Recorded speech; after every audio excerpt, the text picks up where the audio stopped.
खुलुमबाय गोजोन फुंबिलिनि बयनिसिमबो गाहाम हामलायनायजों लोगोसे नोंथांमोनखौ आंनि एसबी बड निउज चेनेलाव बयखौबो बरायबावनाय थाबाय आं सिबिरानि ब्रह्म नोंथांमोननि थाखाय आं फिन गोदान खौरां लानानै फैबावबाय आसा खालामो खौरांखौ नोंथांमोना जोबजासिम नायलांगोन एनडिबिनि मुं लानानै हुमखि होग्रा आरो रां दाबि खालामग्रा सानै दुथांखौ बङाइगाव पुलिसा हमबाय मुङा अभिजित सरकार आरो मिन्टु राय गासै जाथायनि सायाव बङाइगाव पुलिसा खौरांगिरि मेलनि गेजेरजों फोरमायथिनाय बायदिब्ला थांनाय 7 जुनाव दुथांफोरा गिबियाव सासे फोरोंगिरिनाव कल हरनानै गावसोरखौ एनडिबि सिनायथि होदोंमोन आरो 20 लाख रां दाबि खालामदोंमोन बेनि उनाव 10 जुन आरो 13 जुनावबो कल हरदोंमोन 20 लाख रां दाबि खालामनायखौ होनो हाया होननानै बुंथिनायाव खम खालामनानै 10 लाख रांसिम फैबायमोन जाथायखौ लानानै फोरोंगिरिया पुलिस थानायाव खौरां होनायनि उनावनो दुथांफोरखौ हमनो थाखाय टेकनिकेल इनपुट आरो हिउमेन इन्टेलिजेन्सनि गेजेरजों नायबिजिरनो थाखाय मोननै हानजा गोख्रोङै हाबा मावदोंमोन बे लेखायैनो नंखाय एनडिबिनि मुं लानानै रां दाबि खालामनाय आरो हुमखि होनायनि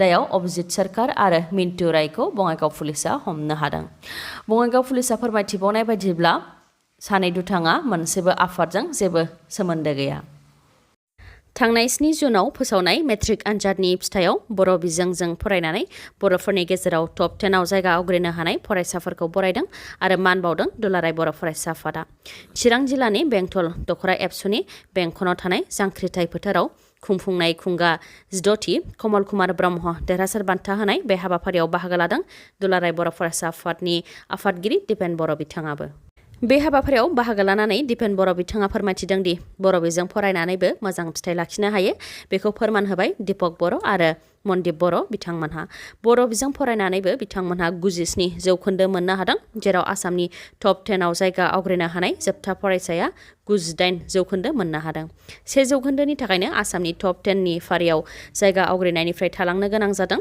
नाथाय बेखौ मोनसे चेलेन्ज बायदियैसो लागोन होननानै बुंथि दिपेन बर' बिथाङा बेनि अनगायैबो देग्लाय बर' बिजोङाव फरायनाय सा 1977 फरायसाफोरानो फार्स्ट डिभिजन मोननो हादों जाय 16-17 बोसोरनि उनाव बे बोसोरावनो बयनिख्रुइबो बांसिन फरायसाफोरा फार्स्ट डिभिजन मोननो हादों बेनि अनगायैबो 17,303 फरायसाफोरनि मादावनो सा 10,507 फरायसाफोरानो मेट्रिक आनजादखौ उथ्रिसारनो हादों जायनि जौखोन्दो एबा उथ्रिसारनायनि जौखोन्दोआ 60.72 जौखोन्दो नाथाय आसाम सरकारनि सोलोंथाइ बिफाननि खायसे अफिसारफोरा बर' बिजोंखौ बिमा बाथुलनि नोजोरजों नायदों आरो खायसे अफिसारफोरा बर' बिजोंनि फरायसालिफोरखौ सिलिंखार खालामनो थाखाय खैसार खालामदों जायनि थाखाय गं 611 बर' बिजोंनि फरायसालिफोराव सासेल' फोरोंगिरि आरो बबेयावबा सासेबो फोरोंगिरि गैया बेनि अनगायैबो गं 23 बर' बिजोंनि फरायसालिफोराव बर' बिजोंनि नङै फोरोंगिरिफोरखौ थिसनदों होननानै बुंथि दिपेन बर' बिथाङा मख'नो गोनांदि 16थि कमल कुमार ब्रह्म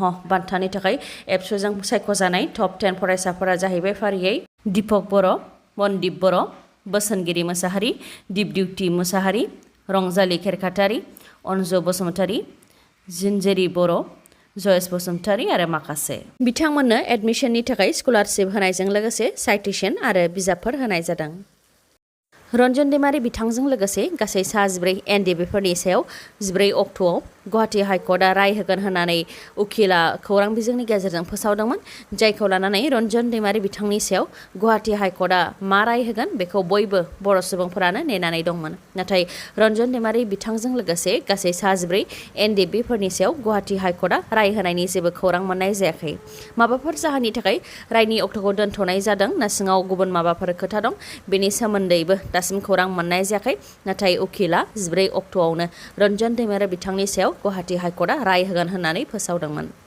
कनभिक्शन जी হৈছিল ৰঞ্জন দৈমাৰী আৰু বাকী গ্ৰুপৰ হাইকোৰ্টে যিটো এপিল কৰিছিলে 2019 চনত কৰিছিলে যোৱা এপ্ৰিল মাহত শুনানি আৰম্ভ হৈ গৈছিলে 1 তাৰিখে শুনানিটো কমপ্লিট হ'ল জাজমেণ্টৰ কাৰণে আমি অপেক্ষা কৰি আছোঁ এইটো CBI আছিল CBI স্পেচিয়েল কোৰ্ট আৰু এনে 14 তাৰিখে কেছটো উঠিব সেইদিনাখন কোৰ্টে কিবা ক্লেৰিফিকেশ্যন বিচাৰিব পাৰে जुनारनिख्रुइबो गाज्रिसिन थाखोनि आखुआ फिन नुजाथिदों जोंनि आसामाव जों मिथिगौ आइजोफोरा जेरावबो रैखाथि गैया नाथाय जुनार आखुनि सासे दुथाङा सासे खर' मोजां नङै फाग्लि आइजोखौनो जिनाहारि खालामनाय जाथाया गिख्रंथाव थासारि सोमजिहोदों।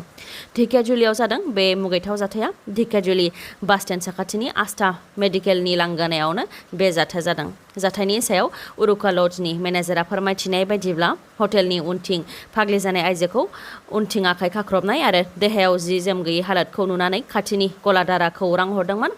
बे लेखायैनो उरुका लजनि मेनेजारआ फुंनि 10 रिंगासो समाव हटेलाव फैनानै आइजोखौ नुफैदोंमोन।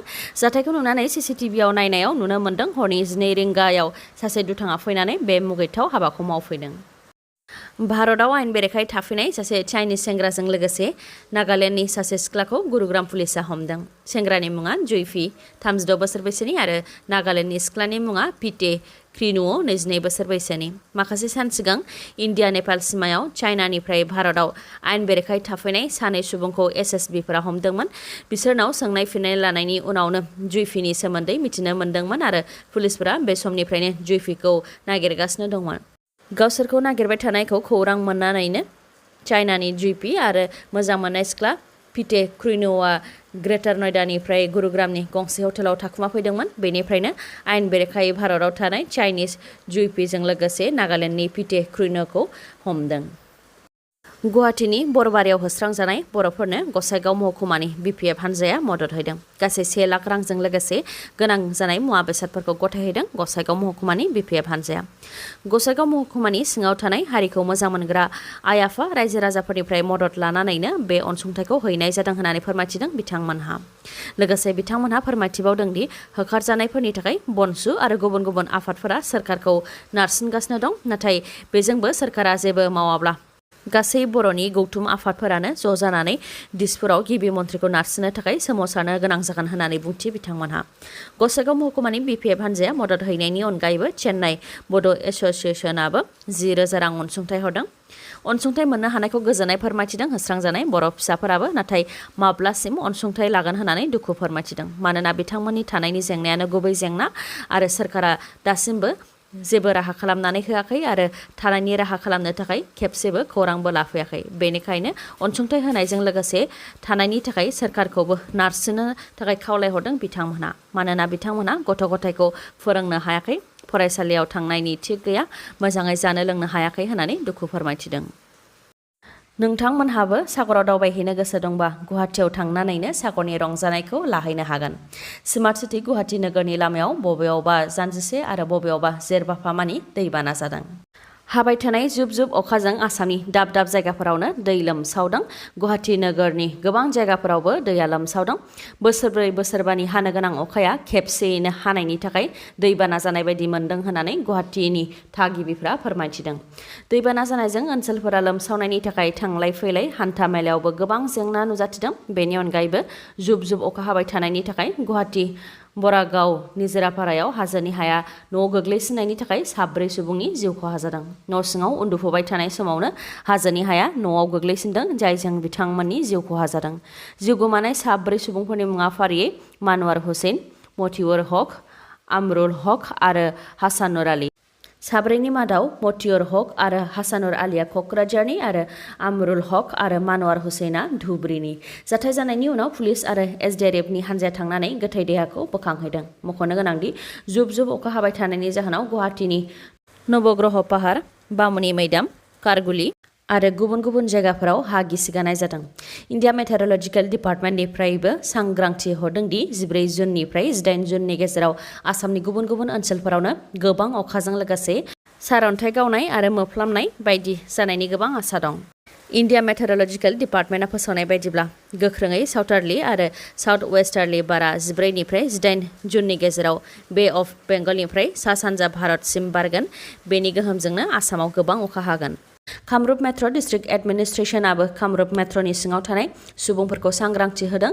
जेब्लासिम गोनांथार जाया अब्लासिम न'निफ्राय ओंखारनो थाखाय हेंथा होदों। लोगोसे जाय जायगायाव दं बे जायगाया जुदि दैजों लोमजानायबा एबा हा गिसिगानाय जायगाबा बिथांमोनखौ गुबुन रैखाथि जायगायाव थांनो बोसोन होदों, नङाब्ला डिस्ट्रिक्ट एडमिनिस्ट्रेसनजों कन्टेक्ट खालामनो बोसोन होदों। नाम्बारा 1077 नङाब्ला 8638112297 आरो माखासे नाम्बाराव कल हरनो हागोन। बेनि अनगायैबो जायनाखि कामरुप मेट्र'आव गोबां अखा हागोन होननानै इन्डिया मेट्र'लजिकेल डिपार्टमेन्टआ फोसावदों बेखौ नोजोर होनानै कामरुप मेट्र'नि सिङाव थानाय गासैबो सोरखारि आरो सोरखारि नङै फरायसालिफोरखौ दिनै बन्द खालामनो थाखाय कामरुप मेट्र'आ फोसावदों। नाथाय जायफोरनिया आनजाद दङ बिथांमोननि थाखाय फरायसालिया बन्द जानाय नङा। दिनैनि खौराङा एसेनोसै। खौरांखौ जोबजासिम नायनायनि थाखाय गोजोन्थों। नोंथाङा आंनि चेनेलाव गोदानबा सानफ्रामबो फुंनि समाव खौरां मोननो थाखाय चेनेलखौ साबस्क्राइब खालाम आरो बेल आइकनखौबो क्लिक खालाम। लोगोसे खौरांखौ मोजां मोनदोंबा लाइक, कमेन्ट आरो शेयार खालामनो दाबाव। गोजोन्थों।